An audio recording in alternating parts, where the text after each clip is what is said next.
અમુક પ્રકારના લોકો જેમનાથી તમારે બહુ સાવધાન રહેવું જોઈએ. તો તમે પણ ક્યારેક ને ક્યારેક જીવનમાં હોસ્ટેલમાં રહ્યા હશો.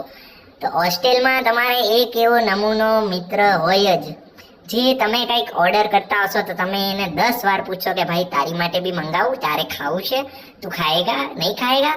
તો એનો જવાબ ત્યારે તો ના જ હશે કે ના મારે તો નથી ખાવું, મારે તો ખાવું જ નથી, મારું પેટ તો ફૂલ છે. પણ જ્યારે તમે ઓર્ડર કર્યું ને તમારું પિઝા કે કાંઈ બી તમે મંગાવ્યું છે ઝોમેટો પર, અને એ જેમ આવશે ને તમે હજી ખોલ્યું જશે ને એ माखी जेम ऐसे मतलब मच्छर की जेम ऐसे उड़ता उड़ता आएगा और फिर बोलेगा कि मैं थोड़ा सा एक चम्मच टेस्ट कर लूँ, पिज्जा हसे तो कि एक स्लाइस खाई लूँ. तो मारे એટલું જ કેવું છે કે તમારે ગેલ છપાવો, તમને હું 10 વખત પૂછતો હોઉં કે તું ખાઈશ ત્યારે તમારા મોઢામાંથી ફટાતું નથી.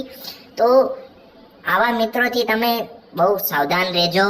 જો તમને કહેતા હોય કે અમારું પેટ ફૂલ છે તો તમારું જેમ ઓર્ડર આવે ને તો તમે બીજા રૂમમાં જતા રહેજો, પણ એમની સામે ખોલતા નહીં. બાકી મારો પોતાનો એમ અનુભવ છે કે પછી તમને નજર લાગશે ને પેટમાં દુખવા આવશે. તો આવા લોકોથી તમારે સાવધાન રહેવાની જરૂર છે. આજ માટે આટલું જ.